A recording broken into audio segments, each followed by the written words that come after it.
नमस्कार, मी मनुश्री पाटील। बुलेटिनमध्ये सुरुवातीलाच बघूया, नाशिक जिल्ह्यात अजूनही पावसाचा जोर कायम आहे। गंगापूर धरण, नांदूर मध्यमेश्वर आणि दारणा धरणातून मोठ्या प्रमाणावर पाणी सोडण्यात येत आहे।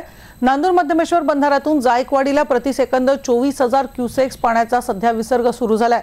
हा विसर्ग अजून वाढण्याची शक्यता आहे। दरम्यान शहरातही पावसाची संततधार सुरू असून नागरिकांमध्ये आनंदाचं वातावरण निर्माण झालंय।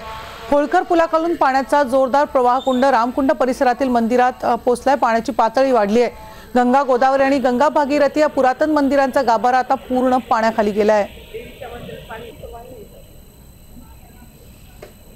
कालपासून नाशिकमध्ये हा मुसळधार पाऊस सुरू झालेला आहे, त्यामुळे नाशिक परिसरातली जी धरणं आहेत ती मोठ्या प्रमाणावर भरायला सुरुवात झाली आहे खरं, आणि नाशिकमधल्या कुंडांमध्ये सुद्धा पाणी मोठ्या प्रमाणात भरल्याचं आपल्याला दिसतंय। नाशिकमध्ये गेल्या 2 दिवसापासून पावसाची संततधार सुरू आहे, त्यामुळे गोदावरी नदीची पातळी वाढलेली आहे। गोदावरी नदीला पूर आलेला आहे।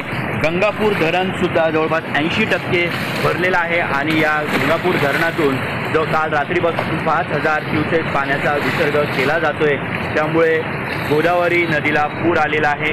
जी मंदिरं आहेत ती मंदिरं या ठिकाणी पाण्याखाली गेलेली आहे।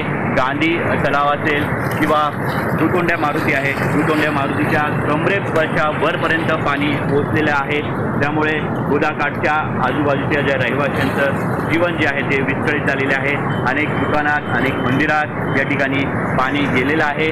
जर आपण बघितलं तर नाशिक जिल्ह्यातील जवळपास 24 धरणं आहे। 24 धरणं 80%हून अधिक भरलेले आहे।